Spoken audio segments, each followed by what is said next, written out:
12 वर्ष की आमना हर बार डर जाती है जब शिक्षक उसे ब्लैकबोर्ड पर गणित की समस्या का जवाब देने या हल करने के लिए कहती है, क्योंकि उसे डर है कि शिक्षिका उसे डांटेगी और वह शर्मिंदा होगी।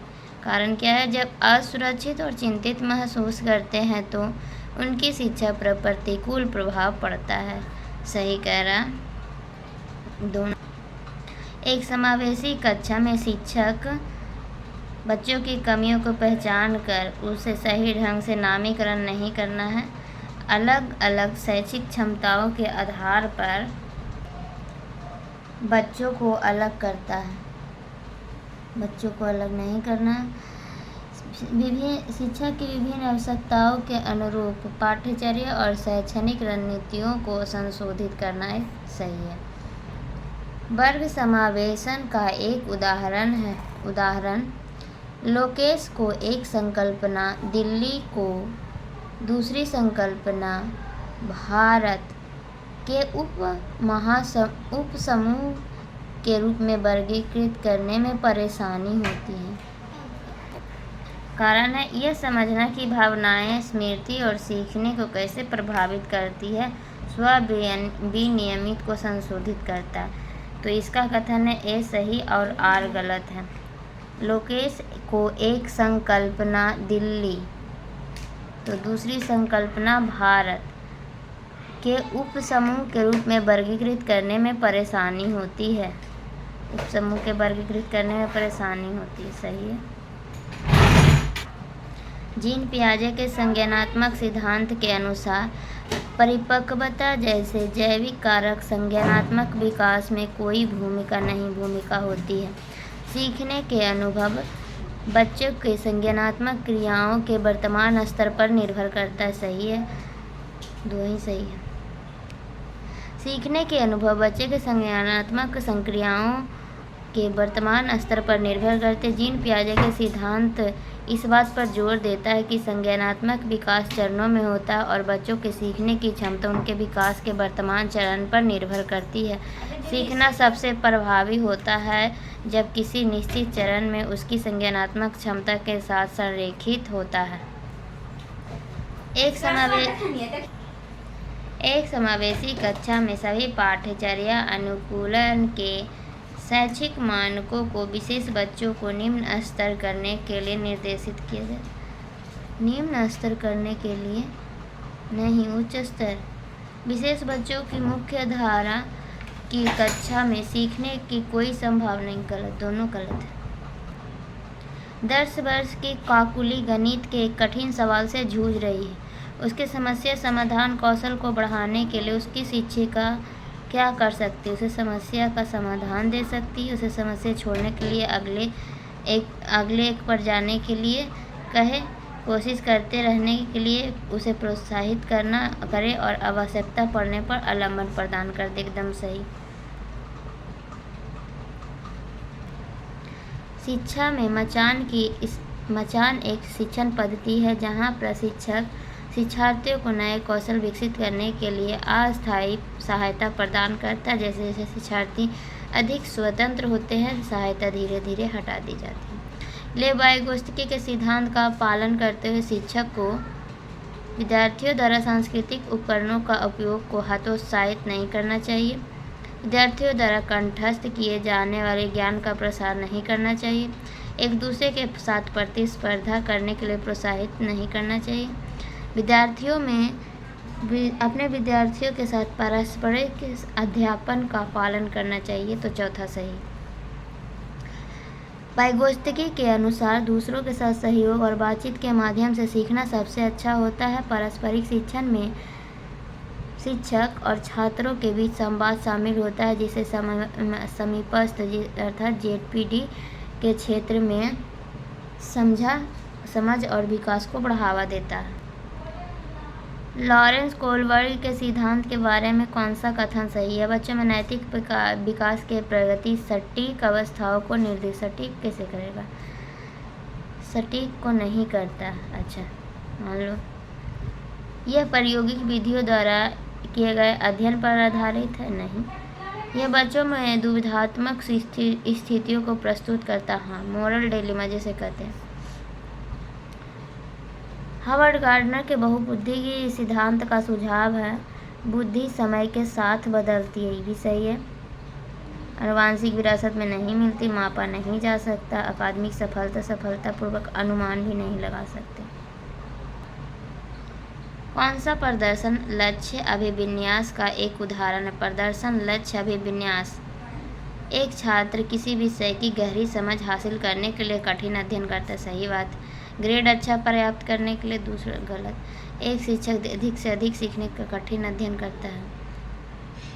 एक छात्र अपनी समझ को आगे बढ़ाने के लिए कड़ी मेहनत करता है। एक छात्र अपनी समझ को आगे बढ़ाने के लिए कड़ी मेहनत, मान लो कि अच्छे है, लेकिन इससे बेहतर ये है कि एक छात्र किसी विषय को गहरी समझ हासिल करने के लिए कठिन अध्ययन करता है। अधिगम के सार्वभौमिक अभिकल्प में क्या शामिल नहीं? अधिगम के सार्वभौमिक अभिकल्प: शिक्षा शिक्षार्थियों की सूचना और ज्ञान प्राप्त करने के विभिन्न तरीके देना नहीं। शिक्षार्थी जो जानता है कि उसे प्रदर्शित करने के लिए सभी शिक्षार्थियों को विकल्प प्रदान कर देना, ये भी नहीं। सभी शिक्षार्थियों के हितों में कार्य करना, तदनुसार चुनौतियों को पेशकश करना, ये भी नहीं। सब पॉजिटिव है। शिक्षार्थियों के नामीकरण और वर्गीकरण के रूप में लागू करना, तो ये निगेटिव का दोस्त निगेटिव। उन बच्चों को जिन्हें दृष्टिबाधिता है, उन्हें शामिल करते समय शिक्षकों को डैश उपयोग करना चाहिए। ब्रेल लिपि,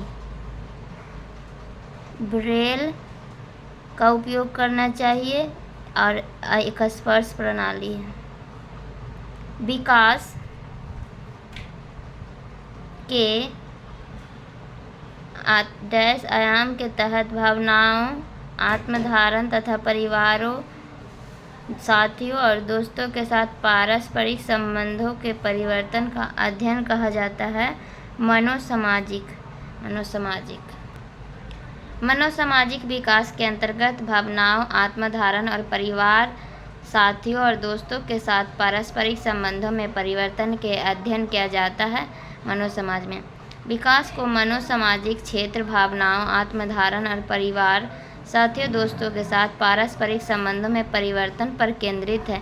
यह जांचता है कि व्यक्ति सामाजिक और भावनात्मक कौशल कैसे विकसित करता है और वे अपने सामाजिक वातावरण में कैसे बातचीत करते हैं। किस विधि में शिक्षक और विद्यार्थी अपनी भूमिकाओं का विनिमय करते हैं? तो पारस्परिक अध्ययन में। वातानुकूलित अधिगम में एक अधिगम की प्रक्रिया जो व्यवहार को शास्त्रीय या ऑपरेटिव कंडीशनिंग के सिद्धांतों के आधार पर सुदृढ़ीकरण या दंड के माध्यम से आकार दिया जाता है। ग्रहणशील अधिगम, अधिगम एक प्रकार की जहां शिक्षार्थी सक्रिय अन्वेषण के बिना शिक्षक या पर्यावरण के द्वारा प्रदान की गई जानकारी प्राप्त करते हैं और उसे आत्मसात करता है। ग्रहणशील अधिगम व्याख्यात्मक शिक्षण या एक शिक्षण पद्धति जहां शिक्षक अवधारणाओं और विचारों को संरचित, स्पष्ट और प्रत्यक्ष तरीके से समझाता है, जो सामग्री वितरण के ध्यान केंद्रित करता है। व्यवहार रुचियाँ, दृष्टिकोण, कौशल और व्यक्तित्व लक्षण एक सांस्कृतिक विशिष्ट जेंडर के लिए उपयुक्त मानी जाती है। उन्हें जेंडर भूमिकाएं के संदर्भित किया जाता है और सांस्कृतिक रूप से परिभाषित किया जाता है। पहला कथन सही। भाषा और सोच प्रक्रिया के बीच संबंध का प्रस्ताव रखते हुए वाइगोत्स्की में से किस रूप में भाषा का अवधारणाबद्ध किया गया है? भाषा एक सांस्कृतिक उपकरण है जो संज्ञा के कई तरीके से सुगम बनाती है। भाषा एक सांस्कृतिक उपकरण है जो संज्ञा के कई तरीके से सुगम बनाती है। वाइगोत्स्की ने भाषा और विचार के परस्पर संबंध पर जोर दिया है। उन्होंने भाषा एक सांस्कृतिक उपकरण के रूप में अवधारणाबद्ध किया है जो संज्ञानात्मक विकास में महत्वपूर्ण भूमिका निभाता है। सामाजिक अंतःक्रिया के माध्यम से भाषा व्यक्तियों को ज्ञान के आत्मसात करने, विचार प्रक्रियाओं के आकार देने और समस्याओं को प्रभावी ढंग से हल करने में मदद करती है। कौन सा ऐसा प्रश्न है का उदाहरण है जो विवेचनात्मक सोच को बढ़ावा देता है? द्वितीय विश्व युद्ध फैलाने में किन कारकों का योगदान था? किस रहेगा, किन रहेगा? तो ये विवेचनात्मक हो जाएगा। लड़कों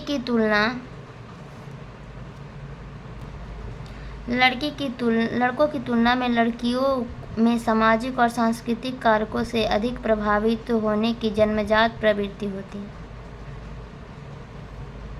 सही नहीं, जन्मजात गलत है यहाँ। लड़कियों आनुवांशिक रूप से लड़कों की तुलना में अधिक संवेदनशील और भावनात्मक रूप से कमज़ोर होती, जिसके कारण सामाजिक अपेक्षाओं के अनुरूप उन्हें संभावना अधिक हो जाती। दोनों गलत है। एक शिक्षिका छात्रों को उनके पूर्व ज्ञान को नई संकल्पनाओं से जोड़ने का अवसर प्रदान करती है। ठीक है।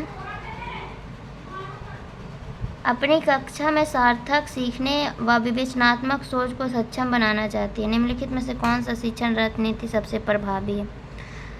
छात्रों से नई सामग्री से संबंधित अपने स्वयं के अनुभव साझा करने के लिए कहना और फिर उन्हें विषय से जोड़ना।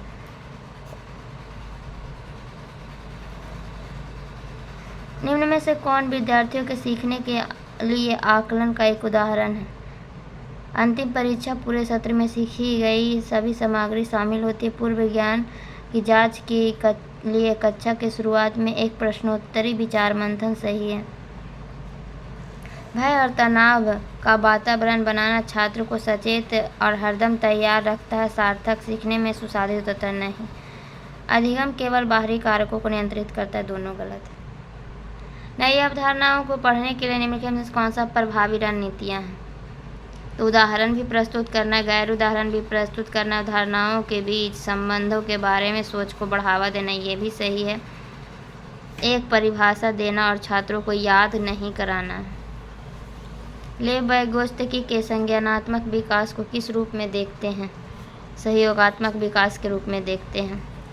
आप एक शिक्षक है जो अपने छात्रों को आलोचनात्मक और रचनात्मक रूप से सोचने के लिए प्रोत्साहित करना चाहते हैं।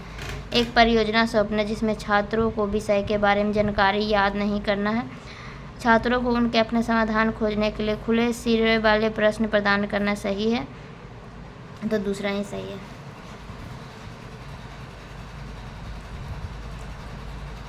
हिजर ने विश्लेषण किया कि उनसे विषय जेड सीखने की तुलना में विषय एक्स सीखने में अधिक समस्याएं, मतलब इससे ज़्यादा इससे समस्याएं, क्योंकि जेड विषय रुचि रखती है और उस पर ध्यान केंद्रित कर रही है। लिखें, निम्नलिखित में से कौन सी संरचना फिजा की सोच को विश्लेषण करने की क्षमता का वर्णन करता है?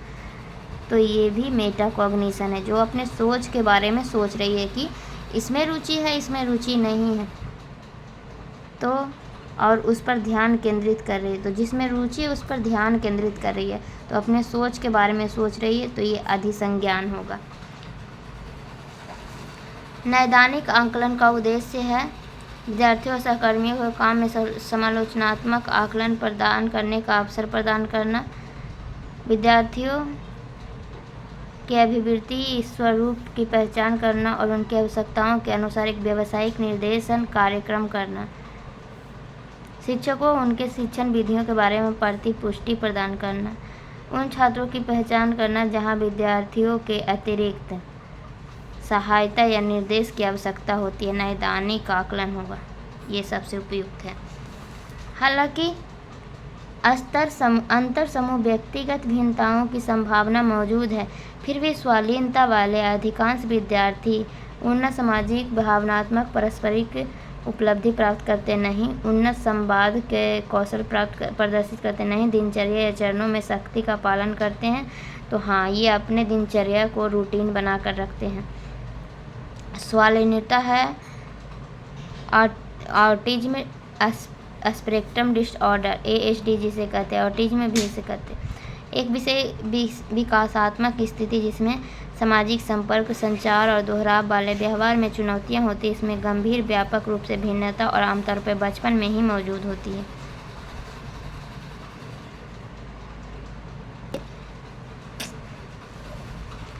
जीन पियाजे को आत्मकेंद्रित बौक को संज्ञानात्मक अपरिपक्वता मानता है, संज्ञानात्मक अपरिपक्वता का संकेत मानता है आत्मकेंद्रित बौक को। लेव-वाई-गोत्स की निजी बौक को स्व-विनियमित प्रभावी मानता है। आत्मकेंद्रित बौक संज्ञानात्मक अपरिपक्वता का संकेत है, निजी बौक स्व-विनियमितता में प्रभावी। जीन पियाजे ने अहंकारी भाषा को बचपन की एक विशेषता के रूप में देखा जो संज्ञानात्मक अपरिपक्वता को दर्शाता था। उनका मानना था कि बच्चे के विचारों को संसाधित करने के तरीके के रूप में जोर से बोलते हैं, लेकिन अभी तक सोच को पूरी तरह नियंत्रित नहीं करते। दूसरी ओर लेव-वाई-गोत्स की निजी भाषण को संज्ञानात्मक विकास के संकेत के रूप में देखा, जहां बच्चा अपनी सोच को नियंत्रित करने और समस्याओं को हल करने के लिए स्वनिर्देशित भाषण का उपयोग करते, खासकर समीपस्थ के क्षेत्र में। प्रगतिशील शिक्षा हिमायती इनमें से किस कथन को सहमत देता है? तो बच्चे सामाजिक, सांस्कृतिक, आर्थिक नहीं।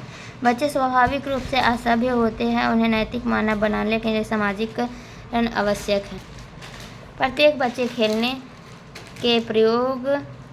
प्रयोग करने और अपनी दुनिया की खोज करने के अवसर मिलते हैं। सही है, बचपन एक सार्वभौमिक निर्माण है। दोनों कथन सही है, लेकिन एक दूसरे से रिलेट नहीं कर रहा।